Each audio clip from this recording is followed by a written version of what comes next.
आध्यात्म वाकई में क्या है? क्या आध्यात्म भक्ति भाव ही है या आध्यात्म का कोई और भी अर्थ हो सकता है? आपका जो अधिकार है वो आपके कर्म के ऊपर है, बाकी उसका रिजल्ट क्या आना है वो आप ईश्वर के ऊपर छोड़ दीजिए। पत्रकारिता क्या आपके अंदर से पूरी तरह से अभी जा चुकी है या कहीं ना कहीं आपके मन में एक छोटा सा पत्रकार अभी भी विद्यमान है? पत्रकारिता में सबसे बड़ी बात है कि आपके अंदर डर जो है वो नहीं होना चाहिए। जब तक आप किसी चीज के पीछे पागलपन की हद तक नहीं गुजरेंगे तब तक आप उसमें सफल नहीं हो पाएंगे। मैं वर्तमान में जब देखता हूं तो मुझे लगता है कि पत्रकार एकदम शॉर्टकट अपनाना चाहते हैं। मुख्यमंत्री अपने घर से ऑफिस निकला या ऑफिस से अपने ऑफिस में अपनी फाइलें चेक कर रहा है जी। ये कोई खबर नहीं है। मुझे लगता है कि कहीं ना कहीं हमारे पत्रकारों में एक खौफ भी पैदा हो गया है, क्योंकि बिजनेस जो है वो ज्यादा हावी पत्रकारिता के ऊपर हो गया है जी। हमने एक खबर की थी, तब उन्होंने हमको बुला के ये पूछा था कि मेरे सरकार के अंदर और क्या क्या कमियां हैं, तो मुझे बताते रहा करो अपनी खबरों के माध्यम से, ताकि मैं उसमें सुधार कर सकूं। मेरा मन दुखी हो जाता है कि जब मैं किसी पत्रकार को किसी बड़े अधिकारी या मंत्री के चरण छूते हुए देखता हूं। विधायिका, न्यायपालिका, कार्यपालिका और पत्रकारिता, इनमें वर्तमान परिप्रेक्ष्य में आप किस स्तंभ को सबसे ज्यादा कमजोर मानते हैं? जब तक हमारा राष्ट्र मजबूत नहीं होगा तब तक आप और हम मजबूत नहीं हो पाएंगे। जब आप अध्यात्म के क्षेत्र में आते हैं तो आपका नेचर सॉफ्ट होना चाहिए। गाय की अगर आप पालन करते हैं तो उसमें आपको खूब पैसा मिलता है। आप इस हमारे जाति धर्म के विभाजन और उसके राजनीतिकरण को किस प्रकार से देखते हैं? क्या कहना चाहेंगे इस पर? चातुर्वर्णम मया सृष्टम गुण कर्म विभागस्य। हम तो वो लोग हैं जो जहरीले सांपों को भी दूध पिलाकर उनकी पूजा करते हैं। आपके लिए श्रीमद् भगवद गीता क्या है? ज्ञानम फाउंडेशन से आप क्या क्या काम समाज और देश के हित में कर रहे हैं? वो कौन सा सत्य है जिसकी खोज में निकलने के लिए लोग संन्यास ले लेते हैं? क्या बिना संन्यास लिए सत्य की प्राप्ति नहीं होती है? जी। प्राणियों में सद्भावना हो और विश्व का कल्याण हो।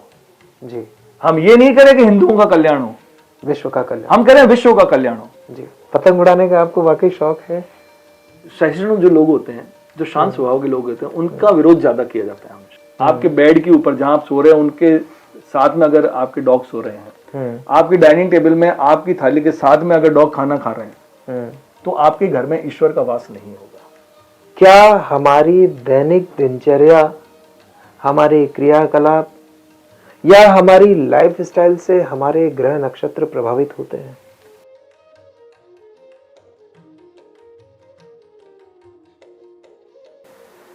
नमस्कार, अनकट टॉक्स विथ पीबीडी में आपका स्वागत है। पीबीडी यानी कि प्रशांत ब्लड डोनर, जो कि आप जानते हैं कि मेरी एक पहचान है। तो साथियों, आज शुरू करते हैं आज का हमारा पॉडकास्ट यानी कि अनकट टॉक्स विथ पीबीडी की अगली कड़ी। आज हमारे साथ बातचीत के लिए जो खास शख्सियत हैं वो वाकई में बहुत खास हैं।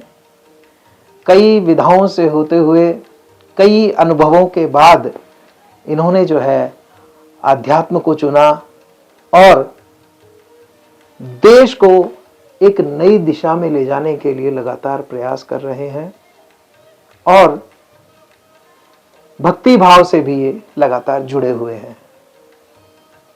हमारे साथ जयपुर के श्री सरल बिहारी जी मंदिर के महंत श्री दीपक वल्लभ गोस्वामी जी बातचीत के लिए मौजूद हैं। महंत जी नमस्कार। नमस्कार प्रशांत भाई, कैसे हैं आप? ये सवाल मैं पूछा करता हूँ लेकिन आज आपने पूछ लिया। मतलब कि पुराना अनुभव जो है वो लगातार चलता रहा है, क्योंकि मैं लगातार देख रहा हूँ आपका जो पॉडकास्ट है वो बहुत अच्छा, आप इस पे काम कर रहे हैं और मैं आपको इसके लिए बहुत बहुत शुभकामनाएं देना चाहता हूँ। बहुत बहुत धन्यवाद। आज इच्छा हुई कि आपसे भी मिला जाए। कुछ आपके भी जीवन के बहुत ही गूढ़ रहस्य हैं, कुछ अनुभव हैं जिनके बारे में मुझे लगता है कि युवाओं को पता चले तो उनके लिए बहुत प्रेरणादायक हो सकते हैं। तो आज आपसे मुलाकात करने के पीछे कुछ सवाल हैं हमारे जी। कुछ जिज्ञासाएं मेरी भी चल रही थी, तो मैंने सोचा कि आप ही से उन जिज्ञासाओं का समाधान पूछा जाए। सबसे पहला सवाल ये कि आध्यात्म वाकई में क्या है? क्या आध्यात्म भक्ति भाव ही है, या आध्यात्म का कोई और भी अर्थ हो सकता है?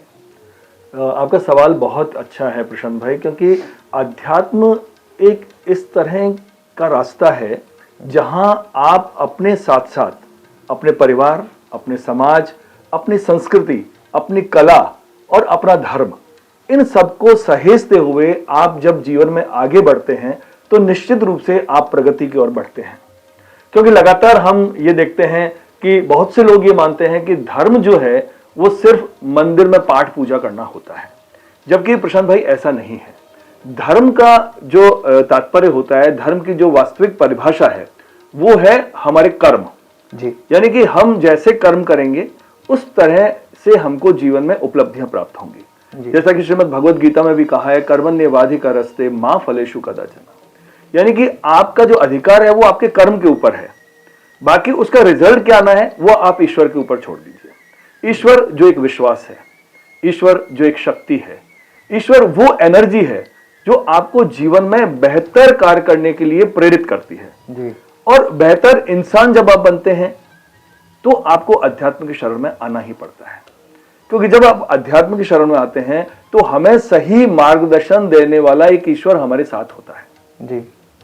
क्योंकि बहुत से लोग ये मानते हैं कि भगवान ने हमको क्या दिया, माता पिता ने हमको क्या दिया।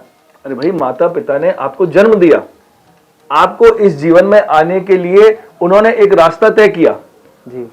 भगवान ने आपको, जब आप आए तो ईश्वर ने आपको 2 आंखें दी, आपको सोचने के लिए बुद्धि दी, 2 पांव दिए, 2 हाथ दिए, इतना खूबसूरत आपको एक शरीर दिया। आपको बुद्धि दी कि क्या हम अच्छे काम कर सकते हैं, क्या हम गलत काम कर सकते हैं, क्या हम समाज के लिए बेहतर काम कर सकते हैं। तो जब सब कुछ इतना भगवान ने दे दिया, फिर भी हम 24 घंटे भगवान के आगे, अपने माता पिता के आगे हाथ फैलाए रखते हैं कि हमको ये चाहिए, ये चाहिए, ये चाहिए। मैं प्रशांत जी आपको ये कहना चाहूंगा कि एक बार आप चाहे अपने माता पिता हो या आप जिस किसी भी ईश्वर को मानते हैं, क्योंकि इसमें भी लोगों की जानकारी में यह है कि 33 कोटि देवता, देवी देवता होते हैं, ईश्वर होते हैं, जबकि ईश्वर एक ही होता है जी। ईश्वर परमा कृष्ण सच्चिदानंद विग्रह। तो जो सत्य के साथ में आनंद का जो विग्रह है वो श्री कृष्ण है जी। बाकी देवी देवता हैं। जिस तरह एक कंपनी होती है उसमें मैनेजर भी होते हैं, उसमें जनरल मैनेजर भी होते हैं, उसमें अलग अलग कैटेगरी के लोग होते हैं, कैशियर भी होता है, सभी अलग अलग डिपार्टमेंट। बिल्कुल बिल्कुल, इसी तरह भगवान ने भी अलग अलग डिपार्टमेंट दे दिए। तो भाई आपको कोई भी शुभ काम करना है तो गणेश जी की वंदना कीजिए, गणेश जी से शुरुआत कीजिए। आपको अगर शक्ति चाहिए तो आप देवी की पूजा कीजिए, आपको लक्ष्मी चाहिए तो आप लक्ष्मी जी की पूजा कीजिए। तो उन्होंने सबके डिपार्टमेंट्स अलग अलग बना रखे हैं। तो इसी तरह हमको हमारे जीवन में अगर कुछ बेहतर करना है, हमारे समाज के लिए, अपने परिवार के लिए, अपनों के लिए, तो आपको अध्यात्म के रास्ते से होते हुए अगर आप गुजरेंगे तो निश्चित रूप से सफलताएं आपके कदम चूमेंगी। बहुत सुंदर। आपका अध्यात्म में आने के पीछे क्या कारण रहा? क्यों आप अध्यात्म में आए और कैसे, किस तरह से आपका ये ट्रांसफॉर्मेशन जो है ये हुआ जीवन में, क्या है? बिल्कुल प्रशांत भाई, जैसा कि हम गोस्वामी हैं और पुष्टि मार्गीय वल्लभ संप्रदाय से संबंधित लोग हैं, तो हमारे दादाजी, उनके पिताजी प्रॉपर हम लोग बीकानेर से हैं। वैसे तो हम लोग साउथ के हैं, आंध्र प्रदेश की तरफ के हैं, तेलंगाना के हैं सभी लोग। लेकिन जब राजा महाराजाओं के अलग अलग स्टेट बने, बीकानेर की स्थापना हुई, तो राव बीका जी जो वहाँ के राजा थे, उन्होंने कहा कि देश में जो सबसे ज्यादा संस्कृत के विद्वान हैं उनको हम यहाँ बीकानेर राज्य में रख के उनसे हम मार्गदर्शन लेंगे। तो वहाँ काफी गरीबी थी, तो 70-80 जो परिवार हैं वो बीकानेर आ गए। उनको वहाँ रहने का, उनकी पाठ पूजा, उनको राजगुरु बनाकर बीकानेर के राजा ने रखा। तो तब से हम लोग जो हमारा जो परिवार के लोग हैं वो वहीं पर बीकानेर में बस गए। फिर धीरे धीरे बदलाव हुए, कुछ लोग सरकारी नौकरियों में चले गए, कुछ। तो शुरू से आध्यात्मिक माहौल रहा है घर परिवार का। कृष्ण की पूजा, कृष्ण के बाल रूप की पूजा, कृष्ण राधा की पूजा, इस पर हम लोगों का पूरा ध्यान रहता है, क्योंकि हम ये मानते हैं कि जीवन में अगर कोई चीज है तो वो प्रेम है, और प्रेम से बढ़कर कोई भी दूसरी चीज नहीं है। अगर आपके पास प्रेम है तो आपके पास सब कुछ आपको प्राप्त होगा। इसी तरह हम लोग चलते आए, और लगातार जो मेरी जर्नी रही वो एजुकेशन के बाद मैं ऑल इंडिया रेडियो में चला गया, क्योंकि हम ये सोचते हैं कि क्या बेहतर करें। तो मुझे लगता था कि रेडियो उस समय बहुत चलन में था, तो सुबह शाम हम रेडियो में गाने सुना करते थे। हमारी जो नाम जो फरमाइशी कार्यक्रम वो सुनने के लिए हम बहुत उत्सुक रहते थे। तो मुझे लगा कि मुझे ऑल इंडिया रेडियो में जाना चाहिए। तो फिर ग्रेजुएशन के बाद मैं ऑल इंडिया रेडियो में करीब 8 वर्षों तक मैं अनाउंसर रहा आकाशवाणी बीकानेर में, और वहाँ बहुत काम किया। काम करने के बाद फिर धीरे धीरे लगा कि नहीं, अब आवाज़ तो लोग सुनते हैं, अब अपना चेहरा भी दिखाना चाहिए।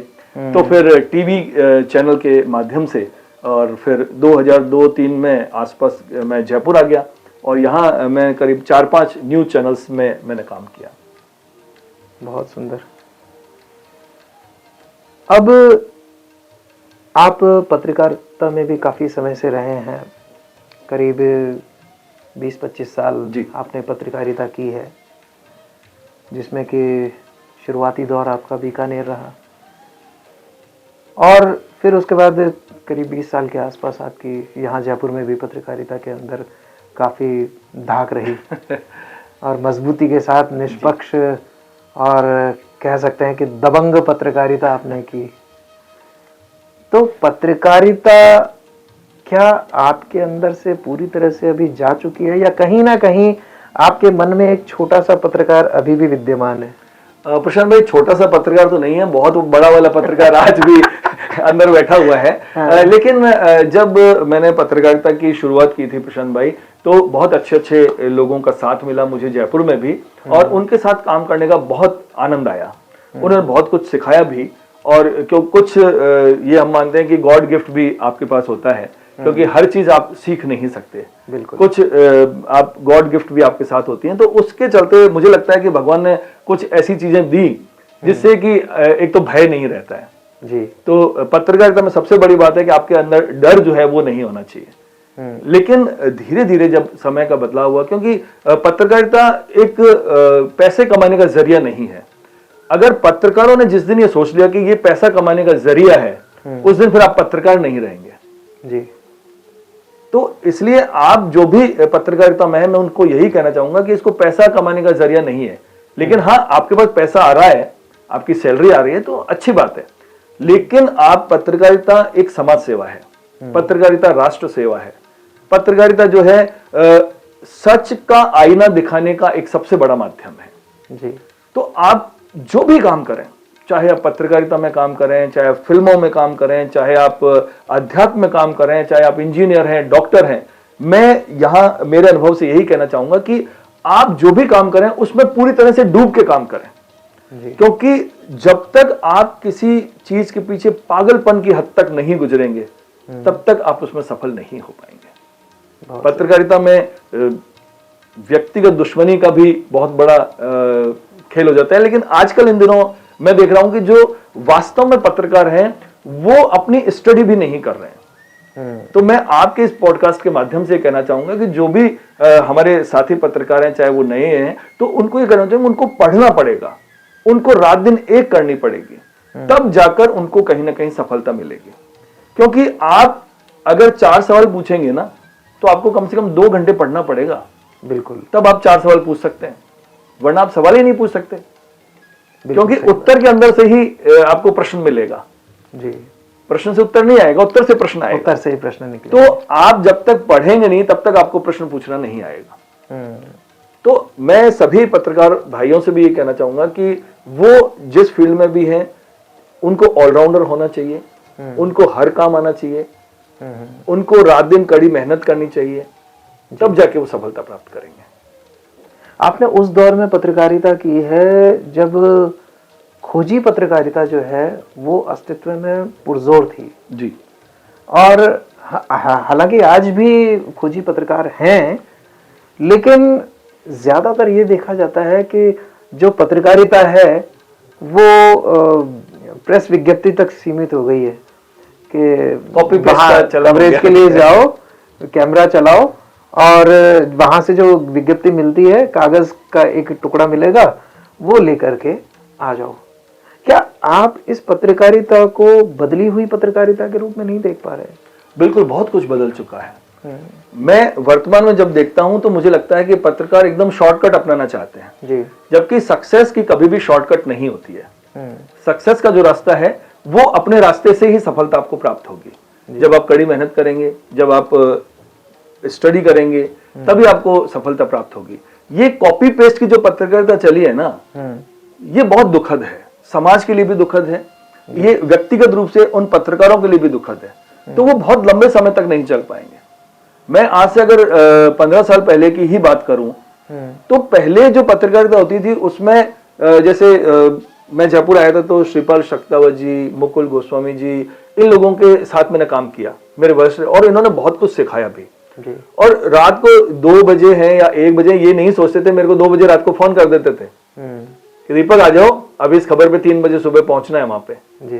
तो हम भी बिना कुछ सोचे समझे गाड़ी उठाई और पहुंच जाते थे जी। तो पेशन के साथ काम होता है, वो पेशन होना चाहिए। जैसे आपको ध्यान है कन्या भ्रूण हत्या पे स्टिंग ऑपरेशन श्रीपाल शक्तावत जी किया था, तब मैं उनके साथ में था। और ऐसे बहुत सी, एक अभागी माँ, एक डाकू को हमने आत्मसमर्पण करवाया था, ऐसी अनेक स्टोरीज की जो सिर्फ मुख्यमंत्री अपने घर से ऑफिस निकला या ऑफिस से अपने ऑफिस में अपनी फाइलें चेक कर रहा है जी। ये कोई खबर नहीं है, ये तो उसका काम है, वो करना ही है। आजकल यही चल रहा है उनको वो तो करना ही है। हाँ। भाई मुख्यमंत्री ने क्या वादे किए थे, पद पर आने के बाद उन्होंने क्या वादे पूरे नहीं किए, क्या क्या समाज के लिए उन्होंने विकास की बातें कही थी, क्या विकास अब तक क्यों नहीं हो पाए हैं, उनके जो सवाल थे उनको सवाल को ही आप उनके सामने रिपीट कर दीजिए ना। बिल्कुल। लेकिन अब मुझे लगता है कि कहीं ना कहीं हमारे पत्रकारों में एक खौफ भी पैदा हो गया है क्योंकि बिजनेस जो है वो ज्यादा हावी पत्रकारिता के ऊपर हो गया है जी। अगर कोई भी चैनल है, कोई भी अखबार है, अगर आप किसी सरकारी अधिकारी के खिलाफ या सरकार के खिलाफ या किसी भी विभाग के खिलाफ आप खबर करते हैं तो वो आपके विज्ञापन बंद कर देता है जी। पहले ऐसा नहीं होता था। मुझे अच्छे से याद है जब भैरव सिंह शेखावत जी थे मुख्यमंत्री, तब हमने एक खबर की थी, तब उन्होंने हमको बुला के ये पूछा था कि मेरे सरकार के अंदर और क्या क्या कमियां हैं, तो मुझे बताते रहा करो अपनी खबरों के माध्यम से, ताकि मैं उसमें सुधार कर सकूं। अब ऐसे मुख्यमंत्री हैं क्या?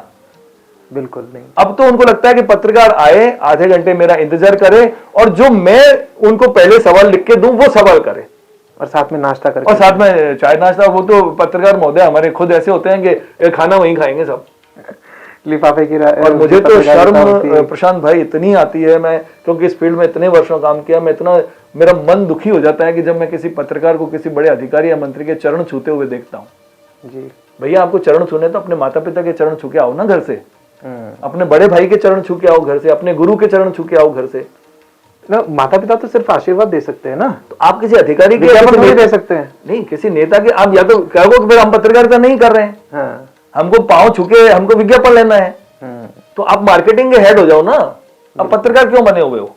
सही बात है। तो ये इन चीजों में जब तक बदलाव नहीं होगा, इसमें सरकार को भी सोचना चाहिए। मैं ये दूसरी बात ये, और क्योंकि बात चली है तो देखता हूं कि पहले हम लोग विधानसभा के अंदर तक बैठा करते थे, अंदर तक हमारा स्वागत किया जाता था, और अब मैं देखता हूं कि बरसात हो, आंधी हो, तूफान हो, सड़क पे खड़े रहते हैं। बिल्कुल, उनके ऊपर एक शेड तक नहीं होता। ये वो कपड़े का एक शेड हालांकि रहने लगा, हवा में तो उड़ जाता है वो, हाँ, उसकी कोई वैल्यू नहीं है। वो टेंट की तरह आपको सड़क पे खड़ा कर दिया, इससे ज्यादा शर्म की बात आपके लिए क्या होगी? और इसमें कोई मैं सरकार का दोष नहीं मानता हूँ, हमारे पत्रकार साथियों का ही इसमें दोष है कि वो इस स्थिति में आ गए हैं। तो उनको खुद को ये बात सोचनी चाहिए और इसमें बदलाव बहुत आवश्यक है, क्योंकि जब पत्रकार एक समाज में बदलाव ला सकता है, एक अच्छा पत्रकार समाज के साथ साथ में सरकार को भी बदल सकता है, किसी मंत्री को भी बदल सकता है, इतना पावर होता है। लेकिन उस शक्ति को पहचानने की जरूरत है। आज लोकतंत्र के 4 स्तंभ हैं। बिल्कुल, विधायिका, न्यायपालिका, कार्यपालिका और पत्रकारिता। इनमें वर्तमान परिप्रेक्ष्य में आप किस स्तंभ को सबसे ज्यादा कमजोर मानते हैं? देखिए, मजबूत तो आप बता सकते हैं कि कौन सबसे मजबूत है, लेकिन सबसे कमजोर कौन है? देखिए, मैं ये मानता हूं कि कमजोरी आपकी और हमारी है ना, हम उनको दोष नहीं देंगे, ये कमी आपकी और हमारी है। अगर हम कहीं कोई कोर्ट की तारीख है, हम अगर जुडिशरी में कोर्ट जाते हैं, अदालत जाते हैं और वहाँ आधे घंटे वेट करने वाला हमको लगता है कि यार काफी समय हो गया, तो हम खुद ही वहाँ रीडर को कहते हैं यार 200 रुपए ले ले, 500 रुपए ले ले, मेरा डेट आगे की कर दे। तो ये शुरुआत हमारे अंदर कमी है, हम क्योंकि हम उनको बिगाड़ने वालों में से हैं। तो हमको खुद को सबसे पहले सुधारना पड़ेगा, हमको हमारे अंदर मजबूती लानी पड़ेगी, हमको खुद को मजबूत होना पड़ेगा। अगर आप मजबूत होंगे ना प्रशांत भाई, तो देखिए आप खुद अकेले ही दुनिया को बदल सकते हैं। मुझे एक शायर की शायरी याद आ रही है कि भीड़ का साथ निभाने की जरूरत क्या है, भीड़ का साथ निभाने की जरूरत क्या है, ये तो पत्थर है मनाने की जरूरत क्या है, अपने कदमों पे भरोसा तो करो हमदम, साथ चलने को जमाने की जरूरत क्या है। अगर आपके पाँव में ताकत है, अगर आपके पाँव में शक्ति है, तो जमाना खुद ब खुद आपके पीछे आएगा, आपको जमाने के पीछे जाने की जरूरत नहीं है। तो मैं यही कहना चाहूंगा कि सामने वाला कितना भी कमजोर हो या शक्तिशाली हो, आपको मजबूत होना पड़ेगा। जब तक हम मजबूत नहीं होंगे, हमारा परिवार मजबूत नहीं होगा। जब तक हमारा परिवार मजबूत नहीं होगा, हमारा जो मोहल्ला है, हमारा जो चौक है या हमारा जो समाज है वो मजबूत नहीं होगा, और जब तक वो मजबूत नहीं होगा, हमारा शहर मजबूत नहीं होगा। तो हमको तो ऐसे करते हुए राष्ट्र तक लेके जाना है, हमको राष्ट्र को मजबूत करना है। और जब तक हमारा राष्ट्र मजबूत नहीं होगा, तब तक आप और हम मजबूत नहीं हो पाएंगे। इसलिए राष्ट्र सर्वोपरि, तो हमको अपने आप से शुरुआत करनी पड़ेगी इसकी। सबसे मजबूत आज के समय में विधायिका को कहा जा सकता है या न्यायपालिका? न्यायपालिका को भी क्या, क्योंकि सबके अलग अलग काम है। अगर न्यायपालिका भी अपने को दुरुस्त करते हुए अगर डंडे के साथ में, नियम के साथ में, कानून के साथ में अगर काम करे, संविधान के साथ अगर काम करे, तो निश्चित रूप से विधायकों की भी इतनी वो, हालांकि जो विधायक हैं, जो सांसद हैं, वही कानून तैयार करते हैं, लेकिन जब तक हर व्यक्ति को मजबूत नहीं होंगे, तब तक हम सक्सेस नहीं हो पाएंगे, तब तक हम समाज में बदलाव नहीं कर पाएंगे। क्योंकि जो भी पावरफुल व्यक्ति है, चाहे वो जुडिशरी का हो, चाहे वो पॉलिटिशियन हो, चाहे वो जर्नलिस्ट हो, चाहे वो किसी भी फील्ड का हो, जब तक हम खुद न्यायप्रिय, हम खुद मजबूत नहीं होंगे, तब तक समाज और राष्ट्र मजबूत नहीं हो पाएगा। महंत जी, पहले जो है पौराणिक काल से देखा गया है कि जो चिकित्सा है वो सेवा के उद्देश्य से होती थी जी। जितने भी चिकित्सक हुआ करते थे वो सेवाभावी ही हुआ करते थे। पत्रकारिता भी जब शुरू हुई थी तो वो देश सेवा का ही पर्याय के रूप में देखी जाती थी। संदेशों को फैलाना, सही लोगों तक, जन जन तक उसको, किसी भी खबर को या किसी भी जानकारी को पहुंचाना पत्रकारिता थी। और इसी तरीके से आध्यात्म भी जो है वो इसी प्रकार से निस्वार्थ हुआ करता था। लेकिन अब इन सभी चीजों का व्यवसायीकरण हो चुका है। चिकित्सा के क्षेत्र में देखें तो इतने सारे अस्पताल हो चुके हैं, और पत्रकारिता में भी बहुत सारे चैनल्स हो चुके हैं, अखबार हो चुके हैं, और उनका मकसद ज्यादा से ज्यादा व्यवसाय करना है, पैसा कमाना है, जिससे कि उनकी जो मूल विचारधारा है उसकी हत्या हो जाती है। और यहाँ आध्यात्म की भी हम लोग बात करें, आध्यात्म से जुड़े हुए लोग भी ज्यादातर व्यावसायिक प्रवृत्ति के ही देखे गए हैं। तो इस पर आपकी क्या प्रतिक्रिया है? देखिए प्रशांत भाई, धन कमाना अच्छी बात है, लेकिन धन के पीछे ही पागल होना ये अच्छी बात नहीं है जी। मैंने या आपने भी देखा होगा कि करोड़पति व्यक्ति का बेटा भी सुसाइड कर रहा है जी। अरबपति व्यक्ति या व्यवसायी की पत्नी भी उसको छोड़ के जा रही है जी। बड़े बड़े घरानों के लोग इतना धन होने के बाद भी परेशान हैं जी। क्यों? इसका मतलब धन सब कुछ नहीं है, सुख नहीं है, ये सुख नहीं है, उनको सेटिस्फेक्शन नहीं है।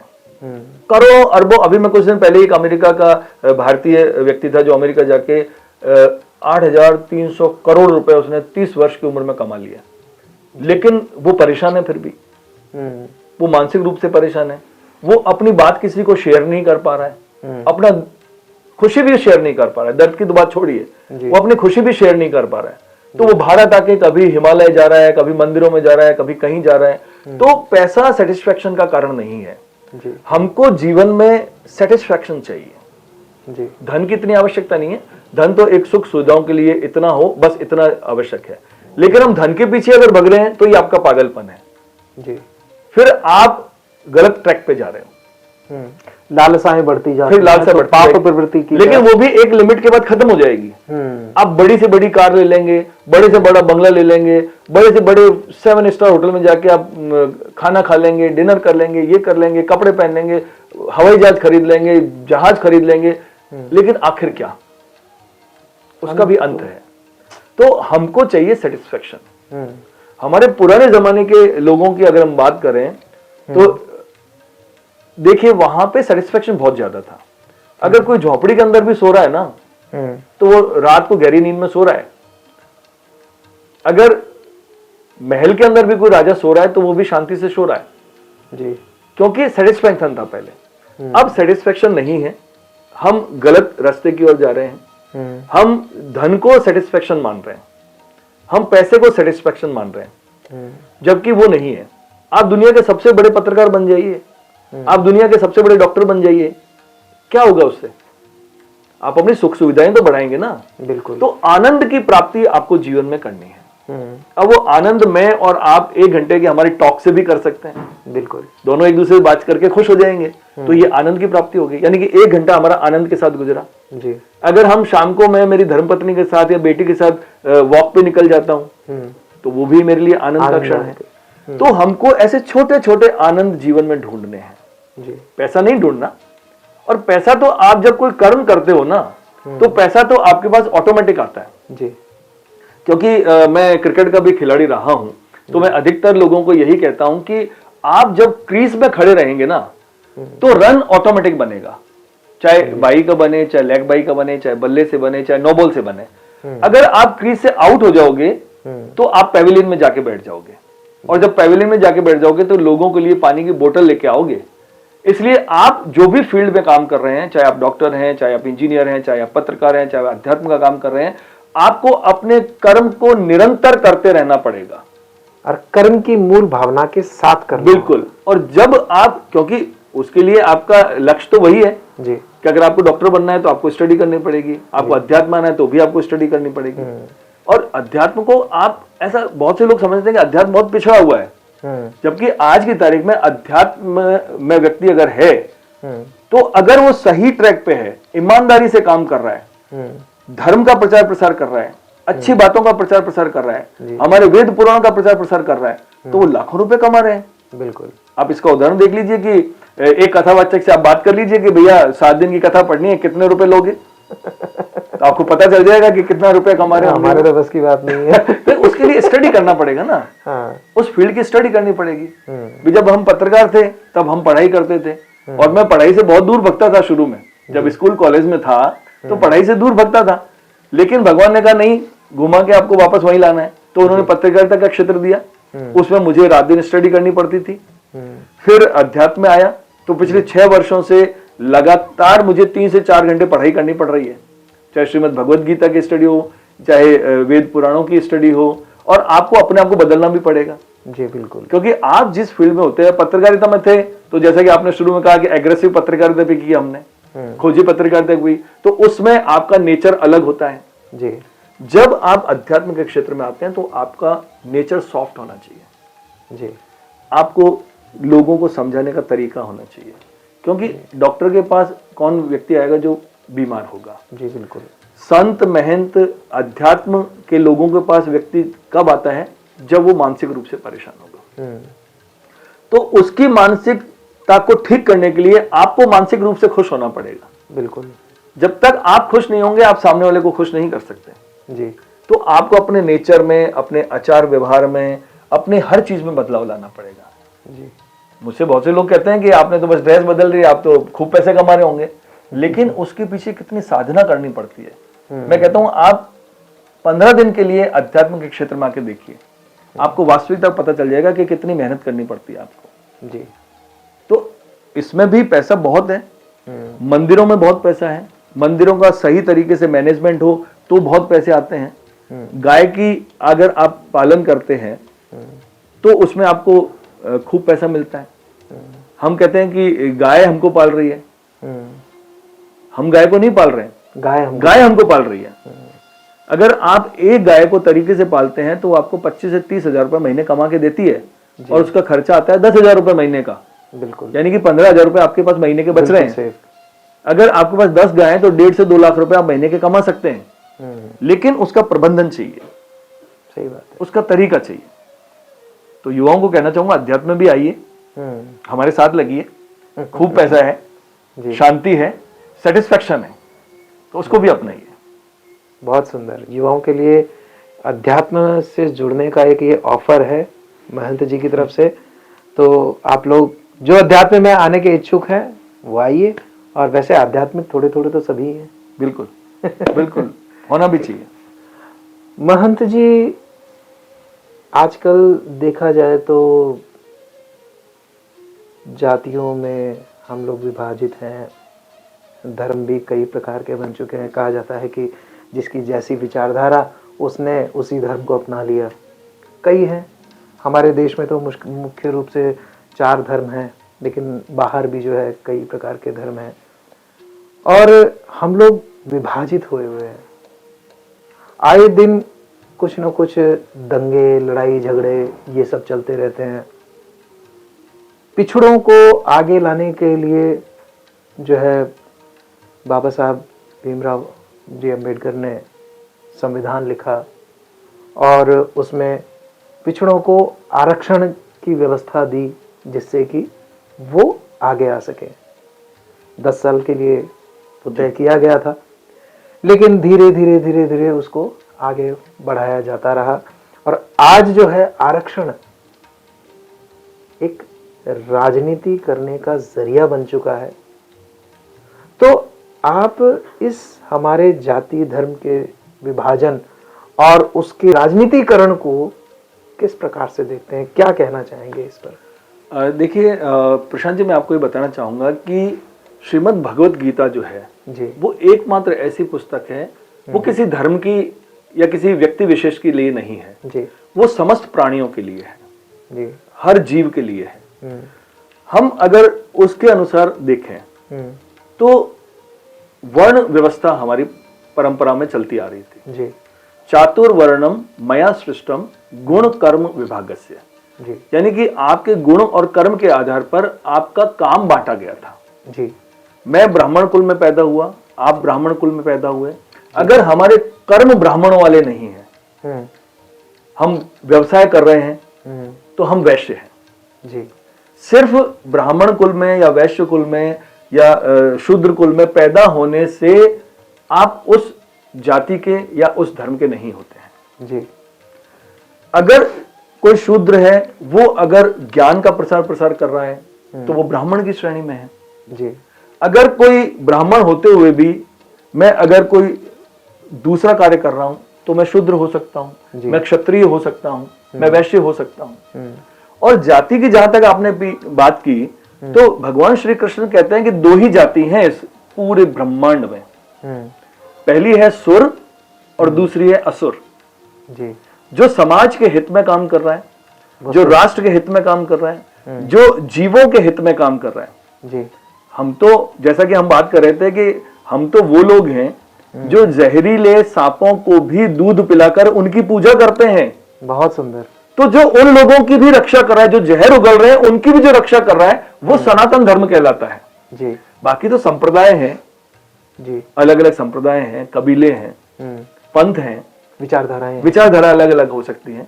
लेकिन जो श्रीमद् भगवद गीता के अनुसार कहा गया है कि सुर और असुर 2 ही हैं जी। जो जो जीवों को काट कर मार कर खा रहे हैं, जो अनायास किसी को परेशान कर रहे हैं, महिलाओं को परेशान कर रहे हैं, कमजोर लोगों को परेशान कर रहे हैं, वो असुर की श्रेणी में है जी। बिल्कुल। वो कोई भी हो सकता है, वो किसी भी धर्म का, किसी भी जाति का, किसी भी व्यक्ति विशेष हो सकता है वो जी।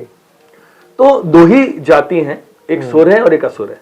अब ये जो लोग देख रहे हैं वो खुद अपने आप में सोच लें कि वो सुर की जाति में है या असुर की जाति में जी। वो कैसे पता चलेगा उनको? भाई अगर मैं किसी के साथ मारकाट कर रहा हूं तो मुझे तो पता ही है ना। वो तो उसके लिए तो कर्म हुआ ना। नहीं, लेकिन गलत कर्म है ना।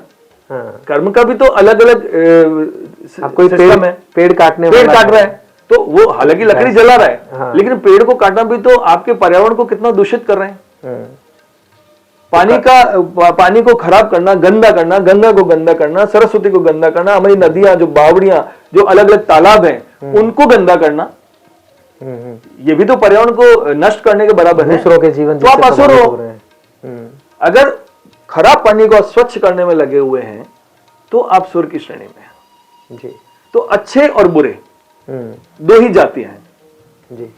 अब जो लोग जानवरों को काट रहे हैं, आप सोच लो वो कैसे लोग हैं। वो जो जहरीले सांपों को दूध पिला रहे हैं, वो देख लो कैसे लोग हैं। नहीं, वो उनसे अगर बात की जाए तो वो तो ये कहते हैं कि ये हमारा कर्म है, हम अगर ये कर्म नहीं करेंगे तो हमारे बच्चे कैसे पालेंगे, हमारे परिवार कैसे चलेगा। वो अपनी सफाई देते हैं। मैं जानवरों को नहीं काट रहा तो क्या मेरे घर परिवार के लोग भूखे मर रहे हैं? क्या मैं भूखा हूं? ग्रेट। ऐसा कभी नहीं होता है। हमको जीवों की रक्षा करते हुए, बहुत से लोग ये भी कहते हैं कि अगर हम जानवरों को मारकर काटकर नहीं खाएंगे तो इतने जानवर हो जाएंगे कि पूरे विश्व में, पूरी पृथ्वी में जानवर होंगे। संतुलन बनाने के ये उनको कहने के लिए एक रास्ता है। हाँ। जबकि आप पढ़ाई कीजिए ना। मैं तो कह रहा हूं आप वेद पुराण पढ़िए, आप पढ़िए, दूसरे संप्रदाय की पुस्तकें पढ़िए। जी। हमारे जो इंसान के रूप में हम लोग आए हैं, जानवर को काटकर मार खा जाए तो कोई संकट नहीं है। लेकिन अगर आप और हम जानवरों को काट के मार रहे हैं तो आप में और पशुओं में फर्क क्या हुआ? बिल्कुल। इसलिए कहते हैं कि धर्मेण हीना पशु भी समाना।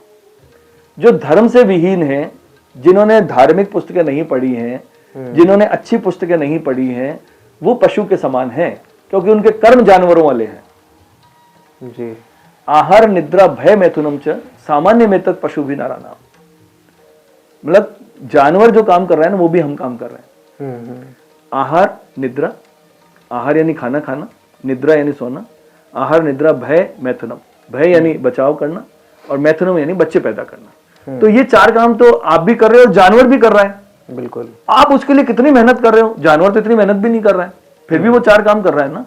तो आप में और जानवर में कोई तो फर्क है। वो फर्क ये है कि वो कृष्ण का नाम नहीं जप सकता, आप और मैं कृष्ण का नाम जप सकते हैं। जी। वो अध्यात्म की पुस्तकें नहीं पढ़ सकते, लेकिन आप और हम पढ़ सकते हैं। हमसे ज्यादा बुद्धिमान जानवर भी हैं। जी। लेकिन फिर भी हमको ज्यादा इसलिए बुद्धिमान माना गया है कि हम अच्छे बुरे की सोच सकते हैं। जब आप अगर अच्छे बुरे का नहीं सोच सकते तो आप में जानवर में कोई फर्क नहीं है। जी बिल्कुल। तो इसलिए हमको अच्छी पुस्तकें पढ़नी चाहिए, हमको अध्यात्म की बारे में पूरी लगन के साथ सीखना चाहिए, हमको एक गुरु भी बनाना चाहिए, क्योंकि गुरु के बिना ज्ञान नहीं आता है। दुनिया का कोई भी ऐसा व्यक्ति नहीं है जिसने पहली क्लास भी बिना गुरु के पास की हो। जी। कोई हो तो बता दीजिए जिसने बिना गुरु के पहली क्लास से दूसरी क्लास में आ गया हो। वो कलम पकड़ना भी तो गुरु ही सिखाते हैं। तो इसीलिए आपको अध्यात्म के क्षेत्र में भी आना है। और हम लोग आजकल क्या करते हैं कि बिना गुरु के हम आध्यात्मिक गुरु बन जाते हैं। चार हमने मंत्र याद कर लिए और आज से तो मैं गुरु बन गया भाई तुम सबका। जी। गुरु बनने से पहले आपको शिष्य बनना पड़ेगा। जब तक आप शिष्य नहीं बनेंगे आप गुरु की श्रेणी में नहीं आ पाएंगे। बिल्कुल। शिष्य का मतलब होता है सीखना। जब तक आप सीखेंगे नहीं तब तक आप आगे नहीं बढ़ सकते। दूसरी सबसे बड़ी बात प्रशांत भाई ये है कि हम अध्यात्म भी पढ़ लेते हैं, लेकिन हम अपने आप को क्या अर्जुन मानने को तैयार नहीं है, हम अपने आप को कृष्ण मानते हैं। जी। जबकि हमको और आपको अर्जुन बनना पड़ेगा। जी। कृष्ण के मार्गदर्शन पर हमको चलना पड़ेगा। कृष्ण भगवान की कही हुई बातों को हमको मानना पड़ेगा। श्रीमद् भगवद गीता जो है मैनुअल ऑफ लाइफ है।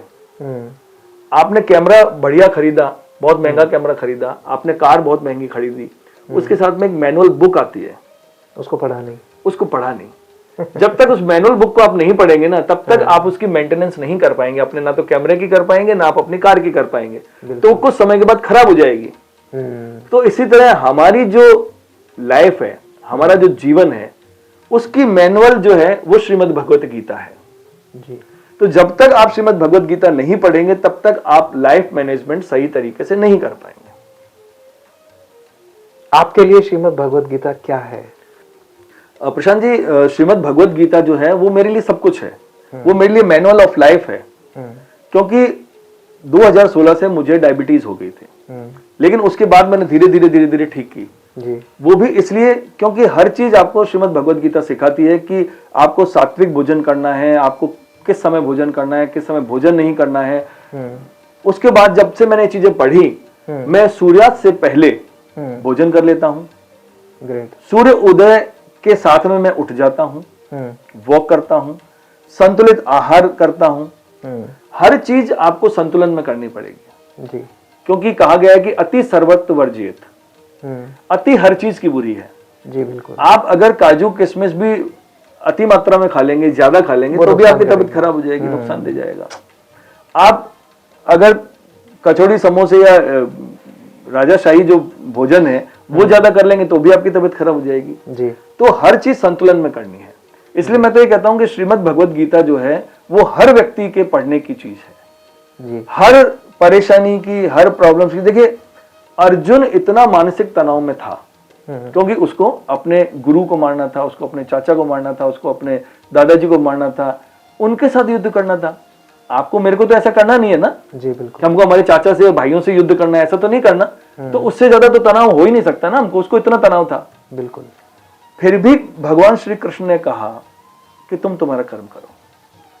वो कृष्ण कहता है कि भगवान साक्षात खड़े थे ना अर्जुन के साथ, तो वो कहते कि भगवान मैं तो परेशान हूं, मुझे तो चुटकी बजाती, भगवान तो ठीक कर देते। लेकिन उन्होंने ऐसा नहीं कहा। उन्होंने कहा कि तुम जिस कर्म को करने के लिए इस लोक में आए हो, पृथ्वी लोक में आए हो, उस कर्म को पूरी ईमानदारी से करो, चाहे उसके सामने कोई भी हो, आपका भाई हो, आपका पिता हो, आपके दोस्त हो, आपके गुरु हो, कोई भी हो, अपने कर्म से पीछे मत हटो जी। आपका काम पत्रकारिता करना है। अब आप ये सोच लोगे कि दीपक गोस्वामी तो मेरे मित्र हैं, बड़े भाई जैसे हैं, तो इनकी कोई विरोध की खबर नहीं करूंगा, तो आप अपने कर्म से धोखा कर रहे हैं जी। तो आपको, हमको सबको अपने कर्म के अनुसार चलना चाहिए, जिससे कि हम श्रीमद् भगवद गीता को पढ़ें, उसमें जो बातें लिखी हैं उसको अपना लीजिए। आप देखिए आपका जीवन कितना स्मूथ हो जाएगा जी बिल्कुल। कितना मानसिक तनाव आपका कम हो जाएगा। आजकल श्रीमद् भगवद गीता को तो पाठ्यक्रम में भी शामिल किया जा रहा है। बिल्कुल। ये हमारे देश की कुछ प्रॉब्लम भी मान सकता हूं मैं कि जब विदेश से किसी चीज में मोहर लग के वापस आती है ना, तब हम उसको मानना शुरू कर देते हैं जबकि हमारी चीज है।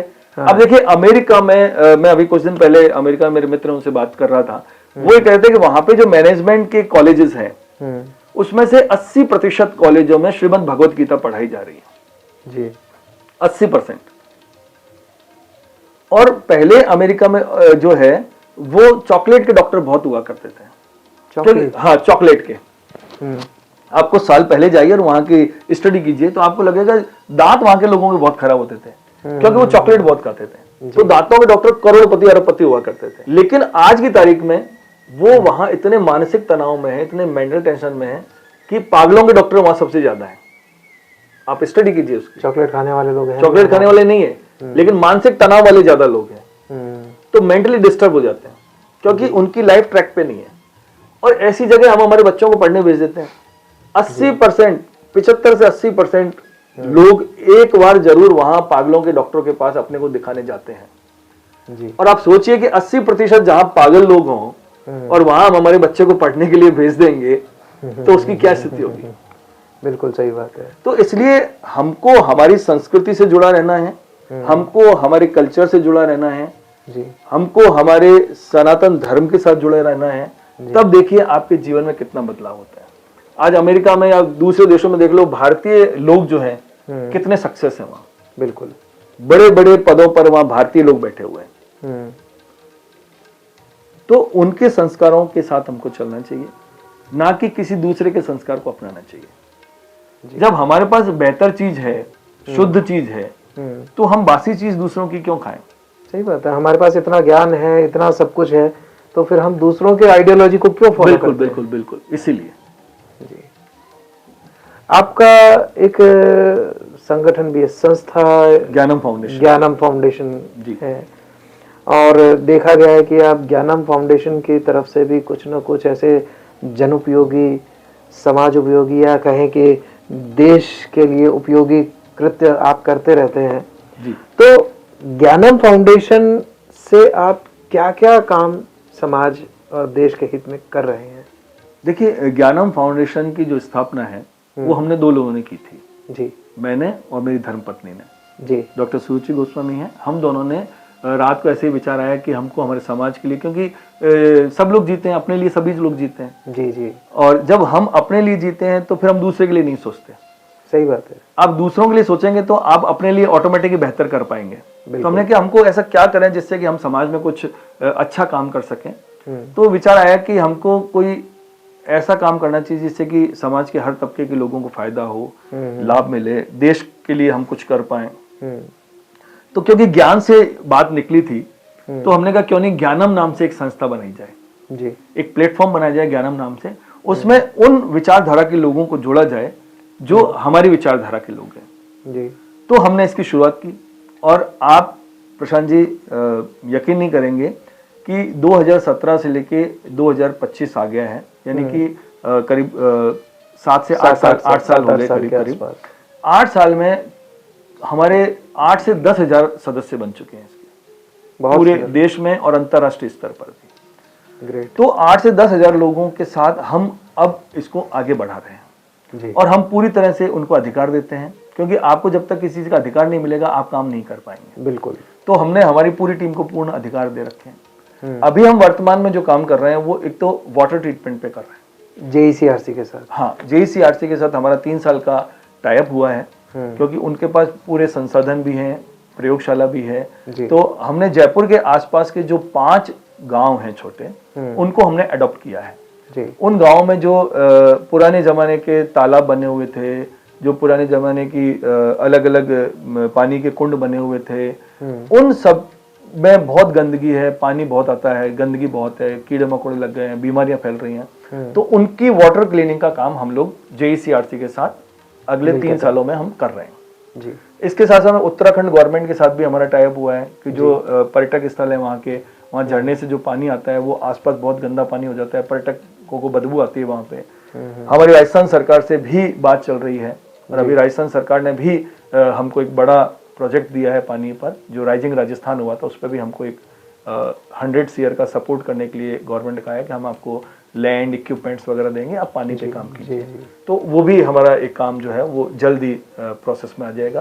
साथ ही हमने राजस्थान गवर्नमेंट को ये भी कहा है कि हमारी जो द्रव्यवती नदी है इसमें भी बहुत गंदगी और बदबू मार रही है, तो वो भी हम ठीक करने के लिए हमने कहा हम तैयार हैं, क्योंकि सरकार का काम होता है तो उसका प्रोसेस थोड़ा सा लंबा होता है। तो हालांकि सरकार जो है वो काफी पॉजिटिव है, हमारी कुछ अधिकारियों से बात हुई तो हम वाटर ट्रीटमेंट पे भी काम कर रहे हैं। ग्रेट।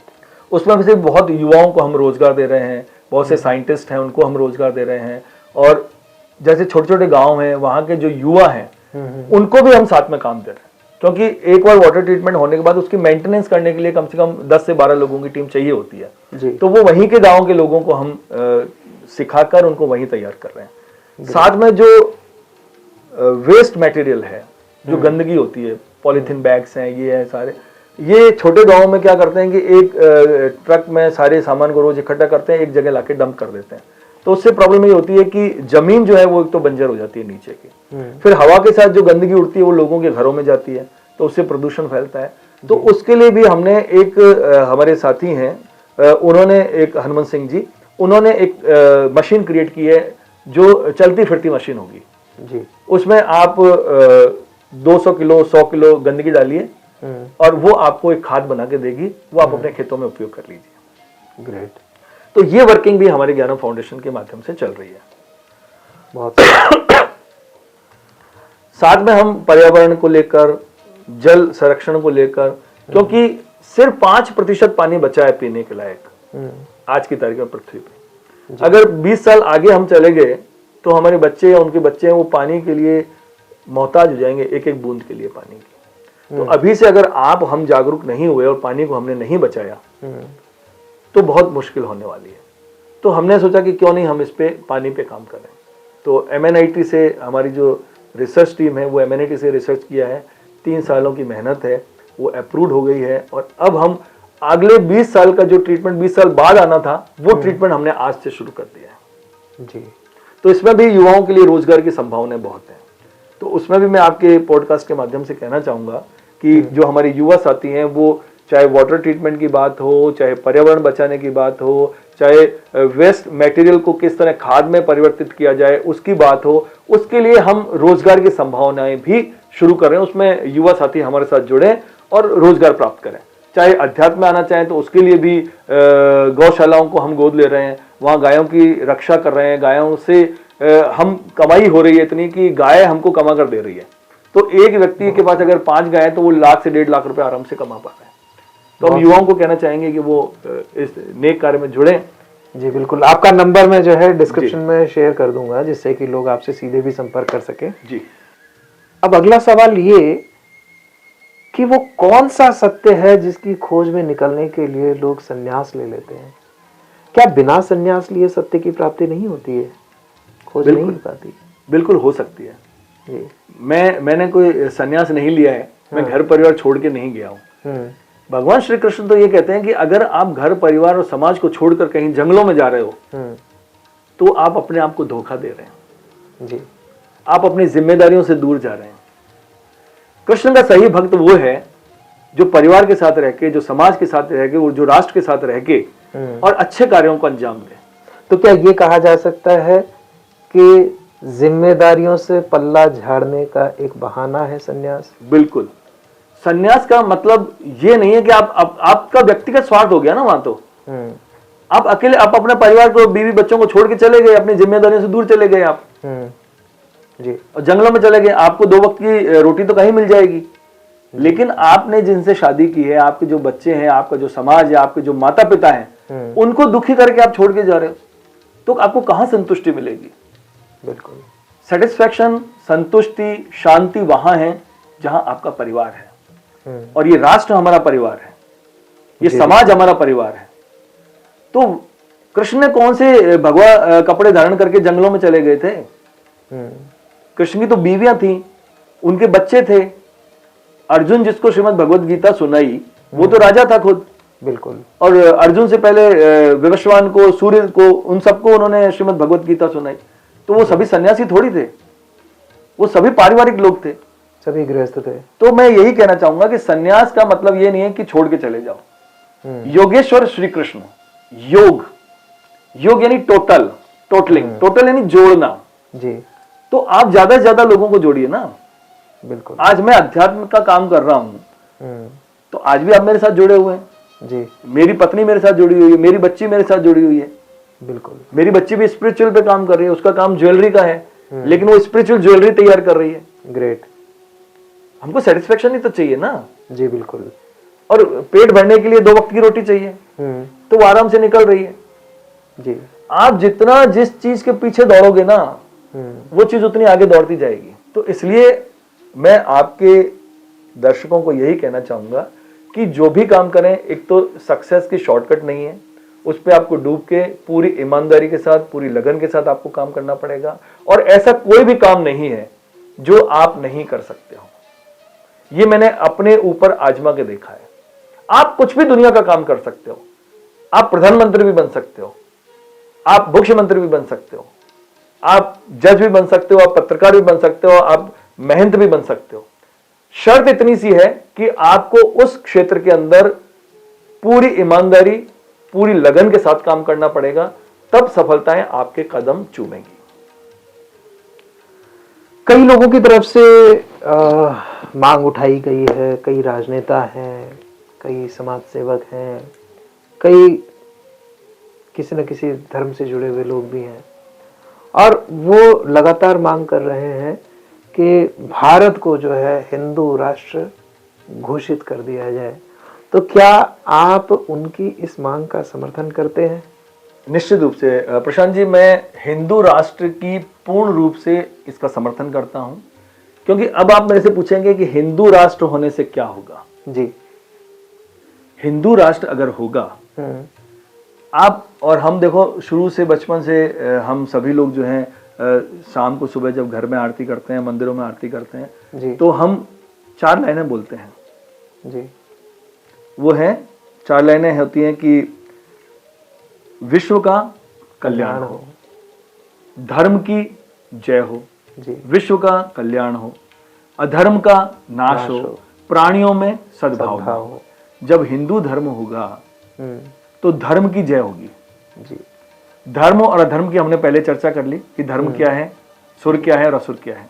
जी बिल्कुल। तो जब हिंदू राष्ट्र होगा तो धर्म की जय होगी, अधर्म का नाश होगा, जो असुर है उनका नाश होगा। बिल्कुल। प्राणियों में जिसके अंदर भी प्राण है उनकी रक्षा होगी, सद्भावना होगी, प्राणियों में सद्भावना हो और विश्व का कल्याण हो।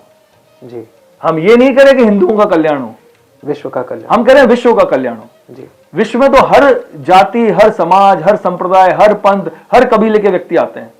तो हिंदू राष्ट्र होगा तो ये चार चीजें होंगी, धर्म की जय होगी, अधर्म का नाश होगा, प्राणियों में सद्भावना होगी और विश्व का कल्याण होगा। अगर हम विश्व का कल्याण चाहते हैं तो हिंदू राष्ट्र की स्थापना आवश्यक है। हालांकि हिंदू राष्ट्र है क्योंकि हिंदू राष्ट्र में 80% तो हम हिंदू हैं ही जी।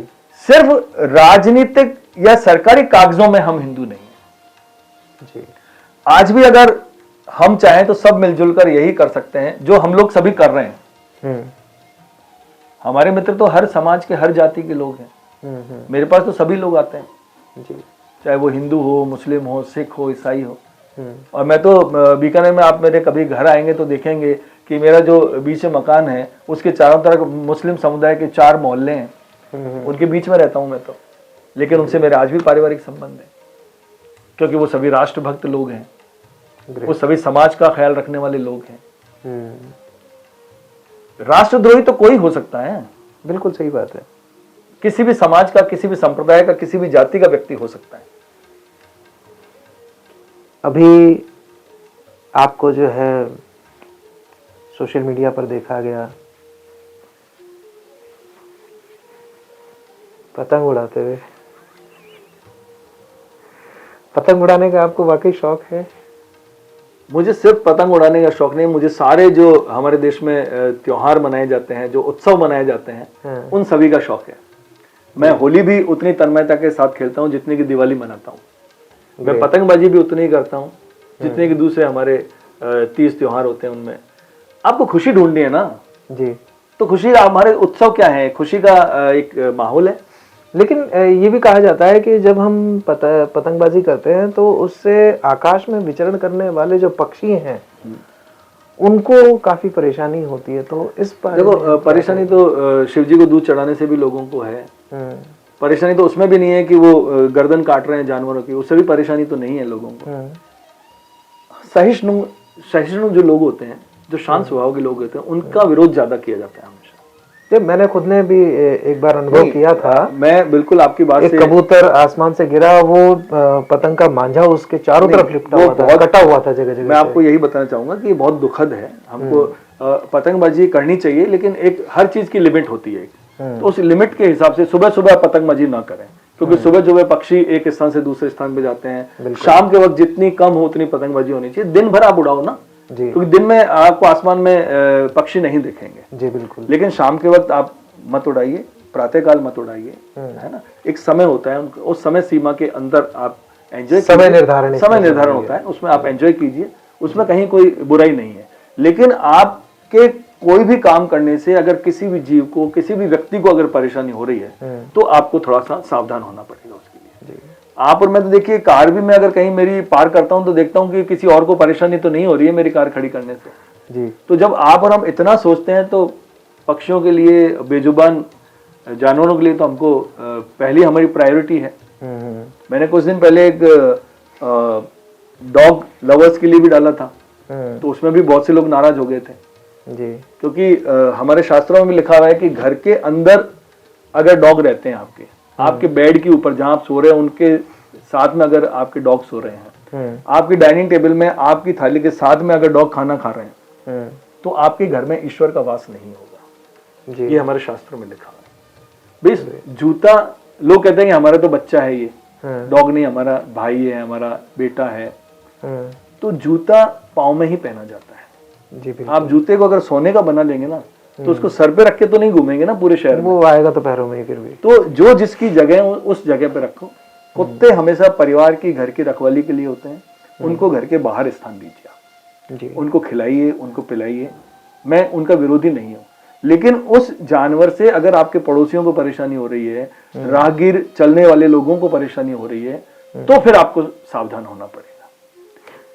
आप ज्योतिष में भी काफी ज्ञान रखते हैं, तो मेरा आपसे एक छोटा सा सवाल ये होगा कि क्या हमारी दैनिक दिनचर्या, हमारे क्रियाकलाप या हमारी लाइफ स्टाइल से हमारे ग्रह नक्षत्र प्रभावित होते हैं? बिल्कुल होते हैं। 9 ग्रह जो होते हैं वो आपकी लाइफ स्टाइल से ही प्रभावित होते हैं।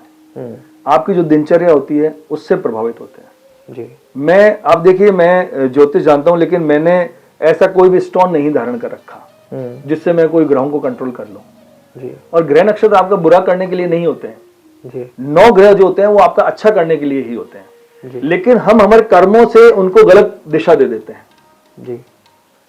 आप सुबह अगर देरी से उठ रहे हैं, 9 बजे उठ रहे हैं, 10 बजे उठ रहे हैं, तो आपका सूर्य कमजोर हो जाएगा। जी। और सूर्य कमजोर होगा तो आपका प्रभाव कमजोर हो जाएगा। आपका प्रभाव कमजोर हो जाएगा तो अगर आपका कॉल आएगा कि यार प्रशांत का फोन है, मत उठाओ इसका फोन, तो आपका प्रभाव कम हो गया। जी। अगर आपका 2-3 दिन कॉल नहीं आएगा, मैं तुम्हारा प्रशांत भाई का कॉल नहीं आया, क्या बात हुई, तो मैं खुद आपको कॉल करूंगा, इसका मतलब आपका प्रभाव है। तो ये प्रभाव अगर आप 10 बजे 11 बजे उठेंगे तो आपका प्रभाव कम हो गया। मैं बहुत सी जगह देखता हूं कि लोग 11 बजे 12 बजे नींद से उठने के बाद सूर्य को ऐसे जल चढ़ा रहे हैं, तो ये बिल्कुल गलत है। सूर्य की जो रश्मियां होती हैं, जो प्रातःकालीन 1 घंटे 28 मिनट की जो किरणें होती हैं, उस समय आप सूर्य को पानी दीजिए। आप देखिए आपके जीवन में कितना अच्छा बदलाव होगा। आप 11 बजे 12 बजे या किसी को पागल करना हो ना, तो उसको बोलो कि रोज दोपहर को 2 बजे सूर्य को जल चढ़ाए। वो चिड़चिड़ा हो जाएगा, मेंटल प्रॉब्लम हो जाएगी। आप देखिए जून जुलाई के महीने में अगर आप गर्मी में बाहर बिना हेलमेट लगाए, बिना कैप लगाए घूमते हैं और 10 मिनट भी खड़े हो जाते हैं तो आपके पूरे पसीने पसीने शरीर हो जाता है। बिल्कुल। और आप चिड़चिड़ापन महसूस करने लगते हैं। तो सूर्य का इफेक्ट हो गया ना आपकी बॉडी में। बिल्कुल बिल्कुल। इसी तरह चंद्रमा की शीतलता का भी होता है। आप माता पिता का अनादर करना शुरू कर दीजिए, जुपिटर आपका खराब हो जाएगा। मैंने आज ही सोशल मीडिया में डाला है कि जिन लोगों को वैभव चाहिए, जिन लोगों को ऐश्वर्य चाहिए, उनको रोज आधे घंटे सुबह शाम को आधे घंटे अपने माता पिता के साथ बैठना चाहिए, उनसे बातचीत करनी चाहिए। आपकी जिस दिन छुट्टी हो या रविवार का दिन हो, उस दिन आप अपने माता पिता को कहीं लॉन्ग ड्राइव पे ले जाइए, उनकी मनपसंद कोई चीज उनको खिला दीजिए, किसी रिश्तेदार के घर ले जाइए उनको। आप देखिए 1 महीने के अंदर आपके जीवन में परिवर्तन नहीं हो जाए तो मैं ज्योतिष करना बंद कर दूंगा। ग्रेट। तो हर चीज आपके जीवनचर्या से, आपके व्यवहार के ऊपर ग्रह नक्षत्रों को संभालती है। आप अपनी दिनचर्या सही कर लीजिए। आप अपने परिवार में ही अपने लोगों से प्यार मोहब्बत करना शुरू कर दीजिए। मंगल भाई का कारक होता है। आपको मंगल सुधारना है, पावरफुल रहना है, तो भाई से संबंध अच्छे कर लीजिए, आप पावरफुल हो जाएंगे। आपको शुक्र में सुधार करना है तो अपनी पत्नी से प्यार करना शुरू कर दीजिए, पत्नी की इज्जत करना शुरू कर दीजिए। आप देखिए आपके शुक्र ग्रह आपका परिवर्तन हो जाएगा। अगर गलत है या नीच का है तो वो सही हो जाएगा। तो आपका सवाल बिल्कुल सही है कि व्यक्ति अपने विचारों से, अपनी दिनचर्या से अपने ग्रहों को ठीक कर सकता है। जी। अभी हाल ही में जो है जो कुंभ मेला आयोजित हुआ है, कहा जा रहा है कि यह कुंभ मेला, महाकुंभ मेला 144 साल बाद है। तो 144 साल पहले जो ये ऐसे कौन से गणनाएं थी जो कि इस बार है, जिसकी वजह से ये कुंभ कुछ विशेष है? कुछ विशेष इसलिए क्योंकि इसमें बहुत ज्यादा आपको डीप में जाने की आवश्यकता नहीं है। सिंपल सा फंडा है इसका। भाई कुंभ जो है हर 12 वर्ष में एक बार मनाया जाता है। जी बिल्कुल। अर्ध कुंभ 6 साल में मनाया जाता है। और 12 साल को जब हम 12 से गुणा करेंगे, यानी कि 12 बार जब हम 12 कुंभ कर चुके होंगे तो वो 144वां होगा। जी। तो इस बार जो कुंभ पड़ रहा है वो 12 साल से लगातार 12 बार हो चुका है। जी। तो ये 144वां कुंभ है। यानी कि 144 साल पहले जो कुंभ था वो किसी ने अटेंड नहीं किया था, हम लोग किसी ने नहीं किया, हमारे दादा परदादाओं ने किया था। हाँ। तो अब जब 144 वर्ष के बाद पुनः आएगा तब आप और हम नहीं होंगे। जी। तो 12 × 12, 12 साल का एक कुंभ, 12 कुंभ 12 बार जब आएंगे तब 144 वर्ष का कुंभ माना जाता है।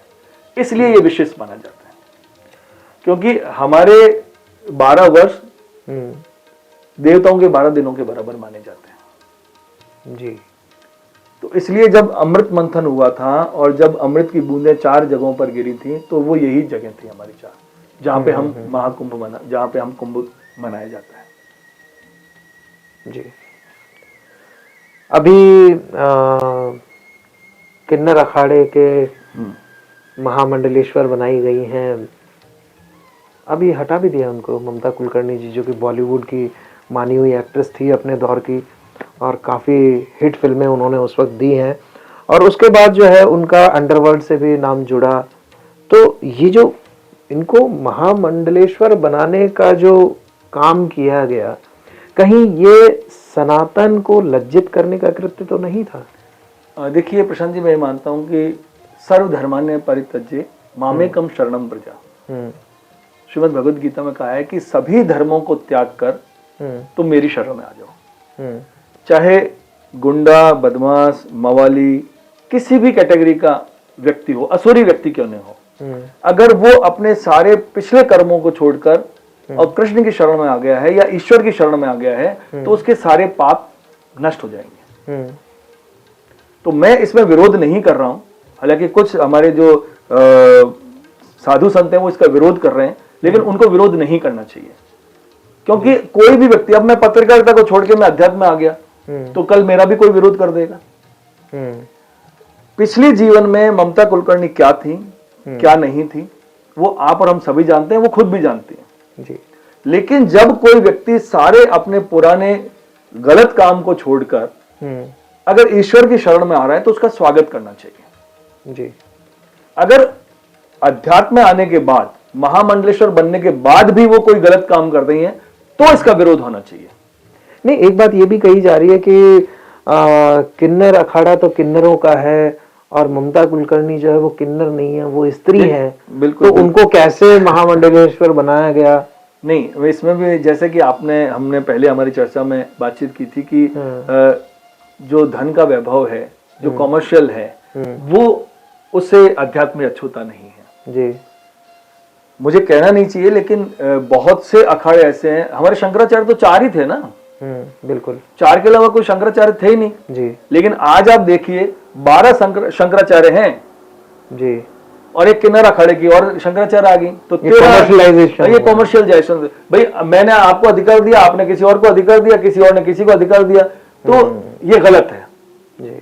तो जो नियम के अनुसार 4 अलग अलग हमारे जो मठ हैं, उनके जो शंकराचार्य हैं वही शंकराचार्य मान्य है। और अगर उन पदों पर भी कोई राजनीतिकरण से आया है या किसी बिना ज्ञान के कोई बैठ गया है तो वो भी गलत है, मैं उसका भी विरोध करता हूं जी। बिल्कुल, क्योंकि जो धर्म से जुड़ा हुआ व्यक्ति है, जो संत है, महंत है, जो शंकराचार्य हैं, जो भी हैं, वो सिर्फ और सिर्फ प्राणियों की रक्षा के लिए हैं, वो धर्म की रक्षा के लिए हैं, वो लोगों को सही मार्गदर्शन दिखाने के लिए हैं। वहां जाति पाति या कोई उसका महत्व नहीं है जी। तो अगर कोई भी धर्माचार्य राजनीतिकरण कर रहा है, व्यावसायीकरण कर रहा है, तो मैं उसका पूर्ण रूप से विरोध करता हूं। बहुत सुंदर। प्रश्न तो अभी बहुत सारे हैं, लेकिन समय कम है, आपकी भी अपनी व्यस्तताएं हैं, और मुझे लगता है काफ़ी लंबा हमारा आज का पॉडकास्ट हो भी चुका है।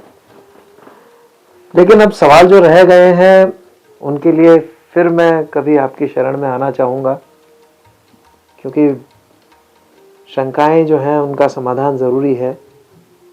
जो भी क्यूरियोसिटी होती है वो जब तक बनी रहेगी तब तक इंसान विचलित होता रहता है। तो साथियों, ये थे हमारे साथ महंत श्री दीपक वल्लभ गोस्वामी जी, जिन्होंने आज बहुत ही ज्ञान की बातें हमें बताई हैं। बहुत महत्वपूर्ण ज्ञान की बातें हैं ये, जो कि हम सभी को जाननी चाहिए और आत्मसात करनी चाहिए। तो मैं महंत जी से निवेदन करूंगा कि आप हमारी बात तो मानते नहीं। मैं जब कहता हूं कि लाइक करें, शेयर करें, कमेंट करें या सब्सक्राइब करें तो मानते नहीं, तो आप ही थोड़ा सा इनको कुछ कह दीजिए। बिल्कुल प्रशांत भाई, मेरे आज से परिचय नहीं है इनसे, मैं कई वर्षों से इनसे परिचय है। बहुत अच्छे पत्रकार, बहुत अच्छे व्यक्ति हैं, और ब्लड डोनेशन में आपका एक बड़ा नाम है। पूरे राजस्थान में कहें या पूरे देश में कहें, तो हम लोगों को भी कभी कोई ब्लड की जरूरत होती है तो हम सिर्फ और सिर्फ एक ही नाम आता है, हमारे वो प्रशांत शर्मा का नाम आता है कि प्रशांत से बात की जाए। और ये पूरे तन मन और धन से ब्लड से, हर तरह से सपोर्ट करने के लिए आगे रहते हैं। तो मैं आप सभी लोगों से यही कहना चाहूंगा कि ऐसे व्यक्ति को हमको आगे बढ़ाना चाहिए, लोगों तक इनकी बात जानी चाहिए। और जो ये अलग अलग पॉडकास्ट के माध्यम से लोगों से बातचीत कर रहे हैं, उनका साक्षात्कार ले रहे हैं, उनसे उनके विचारों का आदान प्रदान कर रहे हैं, तो आप इनके पॉडकास्ट के चैनल को लाइक कीजिए, सब्सक्राइब कीजिए और लोगों तक शेयर कीजिए, जिससे आपका, हमारा सबका ज्ञान बढ़ेगा और समाज को हम एक नई दिशा दे पाएंगे। धन्यवाद। जय श्री कृष्ण। बहुत बहुत धन्यवाद। हम लोग अगले शनिवार फिर मिलेंगे, फिर किसी नई शख्सियत के साथ, फिर कुछ नई बातें होंगी, फिर कुछ नई जानकारियां होंगी। तब तक के लिए हमें दीजिए अनुमति। धन्यवाद।